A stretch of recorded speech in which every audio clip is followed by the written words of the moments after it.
throwing elbows at Caitlin Clark. Brittney Griner shoving Caitlin Clark.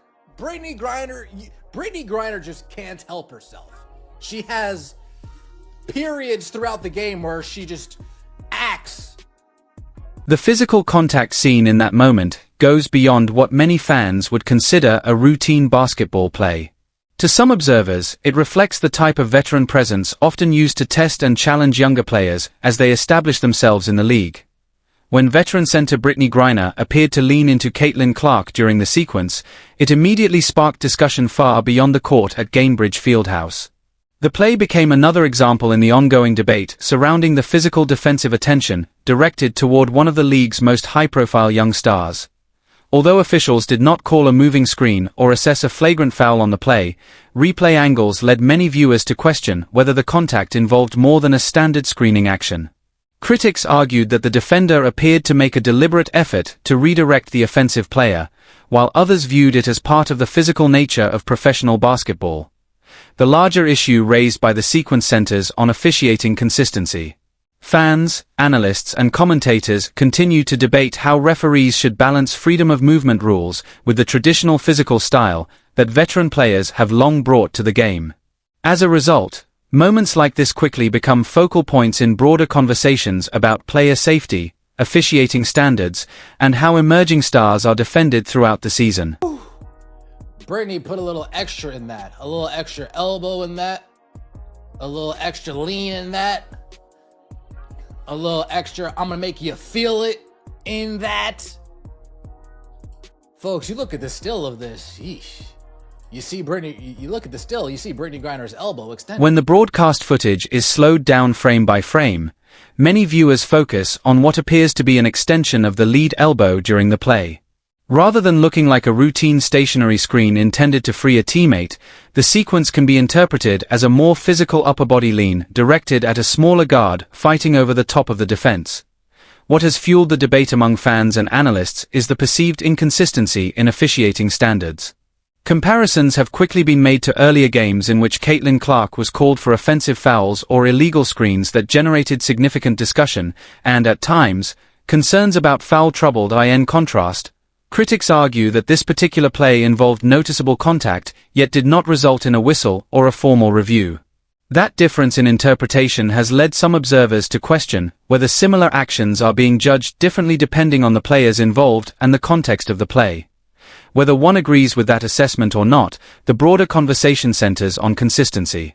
Fans want officiating crews to apply the same standards across all situations, ensuring that screens, body contact, and physical play are evaluated uniformly regardless of a player's reputation, position, or experience level. Consistent enforcement remains one of the most important factors in maintaining confidence in the game's officiating process. Should have been a flagrant one. Shoulder out, intentional lean into the face. Multiple camera angles showing she leaned into it and extending her shoulder into her face.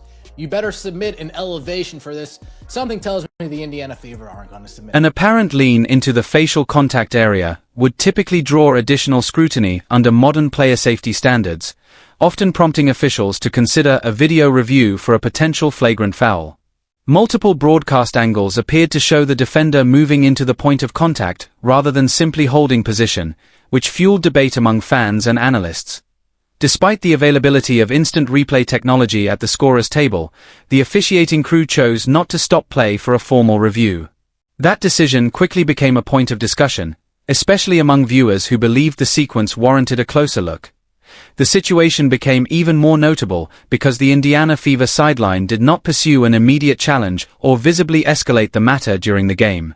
Head coach Stephanie White elected to continue play rather than use a coach's challenge on the sequence, a decision that sparked differing opinions about how the situation should have been handled. Critics argue that a more aggressive response from the bench could have sent a stronger message regarding player protection. Supporters of the coaching staff, however, may view the decision as part of a broader strategy, focused on maintaining composure and game flow. Either way, the moment added to the ongoing conversation about officiating, player safety, and how teams support their young stars when physical pressure intensifies. God damn. All Steph White did was scream at Cece to get up. She never protects her players or stands up for her players. Get up, CC, get up. It was just an elbow to the face by a 7-footer. A coach urging a player to get up quickly after absorbing significant upper body contact reveals a particular team philosophy and internal dynamic. Rather than using the stoppage in play to challenge the officials, question the call, or seek an explanation from the crew chief, the focus from the bench remained on maintaining the game's pace and flow. This approach has created frustration among many fans, who expect a franchise to visibly defend and support its most important players. The physical demands placed on a premier perimeter star differ significantly from those faced by established interior players, making strategic adjustments essential to managing the wear and tear of a long season. When the sideline response is limited to verbal instructions instead of stronger actions, such as technical fouls, formal complaints, or tactical adjustments, the burden shifts heavily onto the young players' shoulders.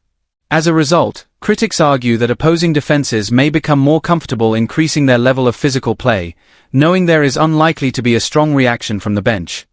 Whether that perception is entirely accurate or not, it has become a major talking point among fans, analysts, and commentators who believe player protection should be a visible priority for any organization built around a franchise cornerstone.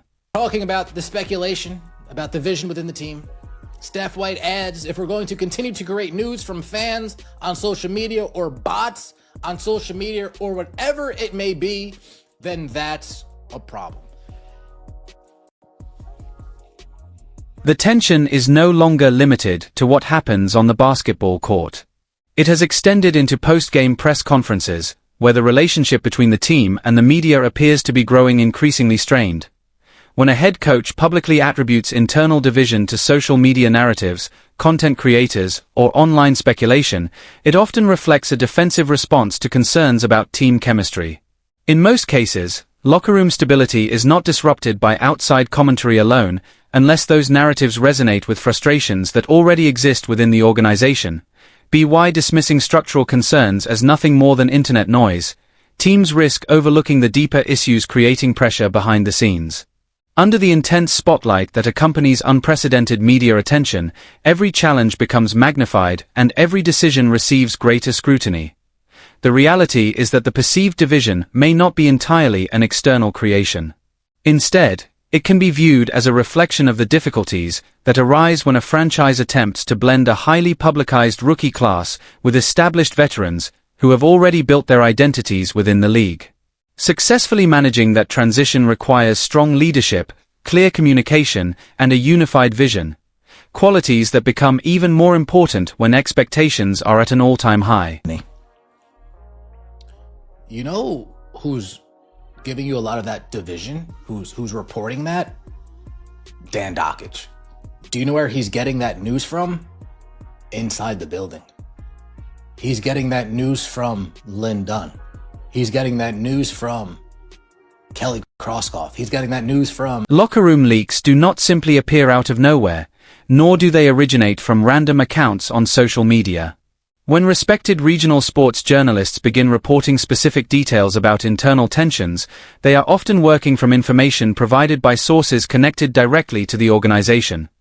Longtime basketball insiders frequently receive detailed accounts of personnel disagreements, strategic conflicts, and organizational divisions from individuals with knowledge of internal operations. This suggests that the real source of the controversy is not necessarily the media asking difficult questions, but rather the stakeholders responsible for shaping the franchise's future. When members of executive leadership share sensitive operational information with outside commentators, it reveals a deeper issue: a lack of alignment between the front office, coaching staff, and players. Such actions can create confusion, fuel speculation, and weaken trust throughout the organization. Ultimately, if a franchise cannot maintain clear and unified internal communication, it becomes increasingly difficult to project stability and cohesion to the public. Strong organizations are built on alignment, transparency, and trust. Without those foundations, internal challenges can quickly become public narratives. If you can't handle that, if you don't like that, well, maybe you need to talk to your higher-ups. Grow some cojones. Talk to your higher-ups and say, hey, why are you feeding all this information to people not involved with the team? The landscape of modern women's professional basketball is experiencing a dramatic transformation, fueled by soaring television ratings, record-breaking ticket sales, and unprecedented corporate sponsorship investments. The league has secured lucrative new media rights deals and finalized a landmark collective bargaining agreement that ensures long-term financial stability. However, the on-court product and overall administration are facing significant growing pains as traditional physical play collides with the realities of a highly commercialized entertainment industry. When a franchise cornerstone like Caitlin Clark absorbs repeated, uncalled physical contact while her coaching staff remains largely silent, it highlights a deeper systemic issue. The notion that young stars must simply endure old-school physical treatment loses credibility when the league's financial success depends on keeping its biggest attractions healthy, visible, and performing at their highest level. The continued finger-pointing over leaked stories and social media controversies reflects an organization struggling to manage the pressure that comes with national attention. Reports of front office personnel sharing information with media figures to distance themselves from a coaching staff perceived as tactically overwhelmed and disconnected from its rising star only intensify the situation. This creates a troubling dynamic where a head coach criticizes online narratives for dividing the team, while individuals within the organization may be contributing to those same narratives behind the scenes.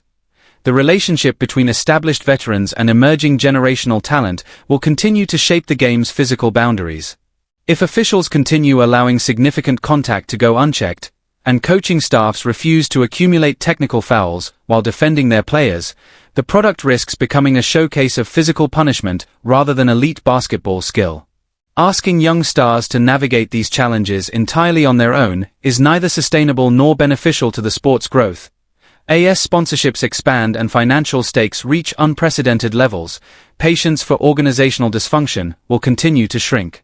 Ownership groups, media partners, and fan bases will demand accountability from coaching staffs that fail to modernize their strategies and leadership approaches. The era of treating generational talents like ordinary roster pieces is officially over, and franchises that fail to recognize this reality risk being left behind. Who carries the greatest responsibility for Indiana's current struggles? Is it a coaching staff unwilling to challenge officiating and protect its players? Or is it a front office that may be undermining team chemistry through leaks and internal disputes?